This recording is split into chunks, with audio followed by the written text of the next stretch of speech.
اعوذ باللہ من الشیطان الرجیم، پناہ مانگتا ہوں میں اللہ سے شیطان رجیم کی۔ بسم اللہ الرحمن الرحیم،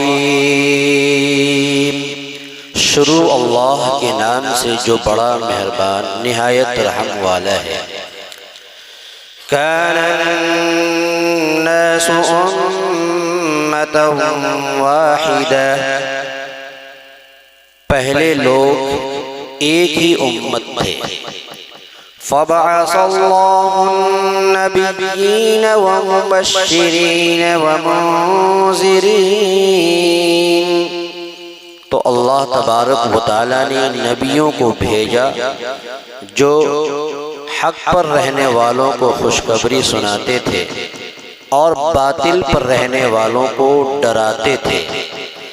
وَأَنزَلَ مَعَهُمُ الْكِتَابَ بِالْحَقِّ لِيَحْكُمَ بَيْنَ النَّاسِ فِيمَا اخْتَلَفُوا فِيهِ، اور اللہ تبارک و تعالیٰ نے ان کے ساتھ کتاب حق کے ساتھ نازل فرمایا تاکہ وہ فیصلہ کر دے ان لوگوں کے درمیان جنہوں نے اس معاملے میں اختلاف کیا۔ وَمَا اخْتَلَفَ فِيهِ إِلَّا الَّذِينَ أُوتُوهُ مِن بَعْدِ مَا جَاءَتْهُمُ الْبَيِّنَاتُ بَغْيًا بَيْنَهُمْ، اور نہیں اختلاف کیا اس معاملے میں مگر ان لوگوں نے جن لوگوں کو دی گئی بعد اس کے کہ ان کے پاس واضح نشانیاں آ پہنچی، لیکن وہ آپسی ضد کی وجہ سے ایسا کرتے تھے۔ فَهَدَى اللَّهُ الَّذِينَ آمَنُوا لِمَا اخْتَلَفُوا فِيهِ مِنَ الْحَقِّ بِإِذْنِهِ، تو اللہ تبارک و تعالیٰ نے ایمان والوں کو ہدایت دیا ان امور میں جس میں وہ لوگ اختلاف کیا کرتے تھے حق سے اپنے حکم سے۔ وَاللَّهُ يَهْدِي مَن يَشَاءُ إِلَى صِرَاطٍ مُسْتَقِيمٍ، اور اللہ تبارک و تعالیٰ جس کو چاہتا ہے صراط مستقیم کی طرف رہنمائی کرتا ہے، ہدایت کرتا ہے۔ 213 نمبر کی آیت کریمہ کی تلاوت کی گئی۔ سورۃ البقرہ 213 نمبر یہ آیت ہے۔ اس آیت کریمہ سے قبل والی آیت، پہلے والی آیت، دونوں آیتوں کے اندر جوڑ یہ ہے کہ اللہ تبارک و تعالیٰ نے ان کفار کی جو حالت اور علت بیان کی گئی تھی پچھلی آیت میں، وہ حب دنیا یعنی دنیا کی محبت ہے۔ اب جو لوگ دنیا کی محبت جس کے اوپر غالب آ جاتی ہے وہ لوگ حق کے معاملے میں اختلاف بھی کیا کرتے ہیں۔ ابھی جو آیت کریمہ پڑھی گئی، اس آیت کریمہ کو اختلاف الآیات بھی کہتے ہیں۔ ظاہر سی بات ہے کہ دو طرح کے لوگ تھے، ایک وہ جنہوں نے اللہ تبارک و تعالیٰ کے پیغمبر کو اور اللہ کے حبیب کو اور اللہ تبارک و تعالیٰ نے جتنے بھی پیغمبر کو بھیجا، ایک وہ جماعت کہ ان کی تابعداری کر کے ان کے اوپر مر مٹنے کے لیے تیار ہو گئی، جس کو ایمان والے کہتے ہیں۔ جنہوں نے ایمان قبول کیا اسے مومن کہتے ہیں۔ اور ایک وہ گروہ ہے جنہوں نے حق کی باتوں کو انکار کیا، جھٹلایا، وقت کے نبیوں کو جھٹلایا، ان کی باتوں سے روگردانی کی اور اپنے آپ کو جو ہے اس سیدھے راستے سے ہٹا لیا جس کی بنا پر انہیں کہا جاتا ہے وہ کافر۔ ظاہر سی بات ہے کہ اللہ تبارک و تعالیٰ نے جن کو ایمان دیا اور جنہوں نے ایمان کو قبول کیا وہ تو حق پر ہے، اور جنہوں نے نبی کی باتوں کو جھٹلایا وہ ناحق پر ہے۔ اور ایسے ہی لوگ ہیں جن کے پاس حق کی باتیں آ جاتی ہے، آنے کے باوجود بھی وہ لوگ حق کے معاملے میں اختلاف کیا کرتے تھے۔ اس آیت کریمہ میں کہا کان الناس امۃ واحدہ، امت لغت کے اندر ایسے الفاظ کو کہتے ہیں کہ جو لوگ ایک ہو، ایک جگہ پر ہو اور ایک ہی مذہب و ملت کے پیروکار ہو۔ ظاہر سی بات ہے کہ پوری دنیا حضرت آدم علیہ السلام کی اولاد، اور اللہ نے حضرت آدم علیہ السلام سے نسل چلایا۔ ان کے ایک بیٹے حابل تھے اور ایک بیٹے قابل تھے، یعنی کہ ایک نیک تھے اور ایک بدبخت تھے۔ وہاں سے سلسلہ شروع ہوا اور اللہ تبارک و تعالیٰ نے دنیا کو بنایا تو پہلے گویا سب کے سب لوگ ایک ہی امت پر قائم تھے اور ایک ہی مذہب و ملت کے پیروکار تھے۔ فَبَعَثَ اللَّهُ النَّبِيِّينَ مُبَشِّرِينَ وَمُنذِرِينَ۔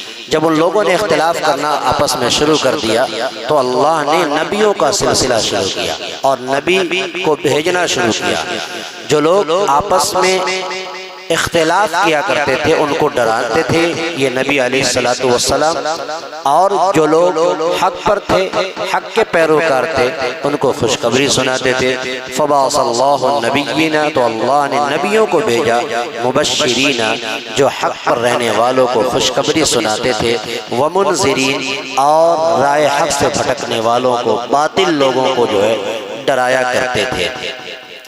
اور اللہ تبارک و تعالیٰ نے آگے کہا وَأَنزَلَ مَعَهُمُ الْكِتَابَ بِالْحَقِّ، اور اللہ نے ان کے ساتھ کتاب کو نازل کیا حق کے ساتھ تاکہ وہ فیصلہ کر دے، لِيَحْكُمَ بَيْنَ النَّاسِ، لوگوں کے درمیان، فِيمَا اخْتَلَفُوا، ان امور میں جس میں وہ لوگ اختلاف کیا کرتے تھے، فی، جس کے اندر ان کا اختلاف تھا۔ ظاہر سی بات ہے کہ اللہ تبارک و تعالیٰ نے کتاب حق کو اسی وجہ سے نازل کیا کہ ان دونوں کے درمیان جو اختلاف کس معاملے میں کہ اللہ تبارک و تعالیٰ کی وحدانیت اور نبی علیہ السلام اور جتنے بھی علماء اور کتاب حق لے کر کے آئے تھے ان کے اندر ان کا اختلاف تھا، تو اللہ نے کتاب حق نازل فرما کر اس بات کی طرف اشارہ کر دیا کہ یہ کتاب جو ہے ان کے درمیان اختلاف کو ختم کر دے گی اور ان کے درمیان فیصلہ کر دے گی۔ وَمَا اخْتَلَفَ فِيهِ إِلَّا الَّذِينَ أُوتُوهُ مِن بَعْدِ مَا جَاءَتْهُمُ الْبَيِّنَاتُ بَغْيًا بَيْنَهُمْ، اور نہیں اختلاف کیا اس معاملے میں مگر ان لوگوں نے جن کو دی گئی بعد اس کے جن کے پاس آ چکی بعد اس کے واضح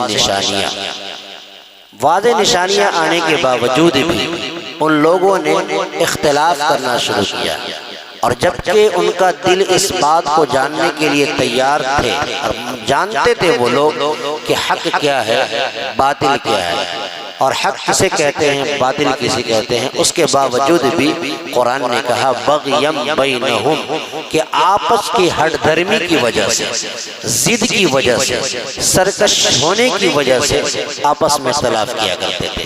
لوگوں کی یہ خواہش تھی کہ میری بات کو وہ کیوں نہ مانے، ہم ان کی بات کیوں مانے، ہم جو کہتے ہیں وہ حق ہے، وہ کہے گا اس کو ہم حق کیسے مانے۔ تو گویا کہ یہ ضد کی وجہ سے وہ لوگ حق کی باتوں میں بھی اختلاف پیدا کر دیا کرتے تھے۔ بغیم بینہم فَهَدَى اللَّهُ الَّذِينَ آمَنُوا لِمَا اخْتَلَفُوا فِيهِ مِنَ الْحَقِّ بِإِذْنِهِ، تو اللہ تبارک و تعالیٰ نے اس درمیان اپنے حق کے تابعدار بندوں کو نکال کر یعنی ایمان والوں کو ہدایت دی ان معاملے میں، ان امور میں جس میں وہ لوگ حق سے اختلاف کیا کرتے تھے۔ اللہ تعالیٰ نے ایمان والوں کو چھانٹ کر اس سے الگ کر دیا اور ان کی ہدایت کر دی، ان کی رہنمائی کر دی۔ جو ایمان والے اور کافر کے درمیان جو سرکش اور جو لوگ ضد پر تھے ان کے درمیان فرق واضح کر دیا، اور اللہ نے ایمان والوں کو ہدایت دے کر یہ بتا دیا کہ حق کیا ہے۔ لِمَا اخْتَلَفُوا فِيهِ مِنَ الْحَقِّ بِإِذْنِهِ، کہ اپنے اجازت سے جو لوگ حق کے سے اختلاف کیا کرتے تھے ایمان والوں کو، اس سے اللہ نے ہدایت دے دی اور اس سے وہ الگ ہو گئے۔ واللہ یہدی من یشاء الی صراط مستقیم، اور اللہ تبارک و تعالی جس کو چاہتا ہے سیدھے راستے کی ہدایت دیتا ہے۔ اس کا ایک ترجمہ یہ بھی ہو سکتا ہے واللہ یہدی من یشاء، اور اللہ ہدایت اسی شخص کو دیتا ہے جو ہدایت کا طلبگار ہے، جو سیدھے راستے کا طلبگار ہے، جس کے اندر خواہش ہے، ان کی مشیت کے اوپر موقوف ہے، ظاہر سی بات ہے کہ ہم اگر چاہت ہماری اچھی ہوگی تو اللہ اچھی چیزوں کی رہنمائی کرے گا، اور ہماری چاہت ہمارے دلوں کے اندر دوسری خرافات اور بدنیتی کی چاہت ہوگی تو اللہ تبارک و تعالیٰ پھر تمہارے لیے وہی راستہ کھول دے گا۔ فمن شاء فلیؤمن ومن شاء فلیکفر، جس کا جی چاہے ایمان قبول کرے، جس کا جی چاہے کفر کو قبول کرے۔ تو گویا اللہ تبارک و تعالیٰ جسے چاہتا ہے سیدھے راستے کی ہدایت دیتا ہے۔ آج کے درس قرآن اور آج کے سبق سے ہمیں اور آپ کو یہ پیغام ملا کہ اللہ کا جب حکم نازل ہو جائے اور نبی علیہ السلام کا کوئی طور و طریقہ ہمارے درمیان یا حدیث آ جائے تو اب وہاں پر ہماری ہر درمی نہیں چلنی چاہیے، یعنی اپنے ضد پر اتر کر اپنی باتوں کو منوانے کے لیے شریعت اسلام کو اور قرآنی فرمودات کو بالائے طاق رکھ دے، پس پشت ڈال دے، یہ نہیں ہو سکتا، بلکہ حق تو حق ہے اور باطل باطل ہے۔ اللہ تعالیٰ سے دعا ہے پروردگار عالم ہم سبوں کو حق کے ساتھ زندگی گزارنے کی توفیق مرحمت فرمائے۔ آمین وآخر دعوانا الحمدللہ رب العالمین۔ اللہم صلی علی سیدنا محمد وعلی آل سیدنا مولانا محمد وبارک وسلم۔ ربنا آتنا في الدنيا حسنة وفي الآخرة حسنة وقنا عذاب النار ربنا ظلمنا أنفسنا وإن لم تغفر لنا وترحمنا لنكونن من الخاسرين۔ یا الہ العالمین رب کریم مولا کریم پروردگار عالم، اے اللہ درس قرآن پڑھا گیا، قرآن کی تلاوت ہوئی، ترجمہ کیا گیا، اے اللہ جانے میں انجانے میں جو بھی خامیاں کوتاہیاں ہو گئی اللہ اپنے فضل سے معاف فرما دیجئے۔ اے اللہ ہم سبوں کو اس پر عمل کرنے کی توفیق مرحمت فرما دیجئے۔ اے اللہ اس قرآن مقدس کی آیت کریمہ کو اے اللہ ہم سب کے لیے، ہم سب کی زندگی کے لیے نجات کا ذریعہ بنا دیجئے۔ اے اللہ آج کے درس قرآن کو ہم سب کے لیے نجات کا ذریعہ بنا دیجئے۔ اے اللہ قرآن سے محبت عطا فرما دیجئے۔ اے اللہ قرآن پر مر مٹنے والا بنا دیجئے۔ مولا اس قرآن کریم کو ہم سب کے لیے ہدایت کا سامان بنا دیجئے۔ اے اللہ ہماری دعاؤں کو اپنے حبیب پاک سرور دو عالم صلی اللہ علیہ وسلم کے صدقے دو فعل مقبول منظور فرما۔ ربنا تقبل منا انك انت السميع العليم وتب علينا انك انت التواب الرحيم۔ صلی اللہ تعالی علی خیر خلق محمد وعلى آلہ واصحابہ اجمعین وبرحمتک یا ارحم الراحمین والحمد للہ۔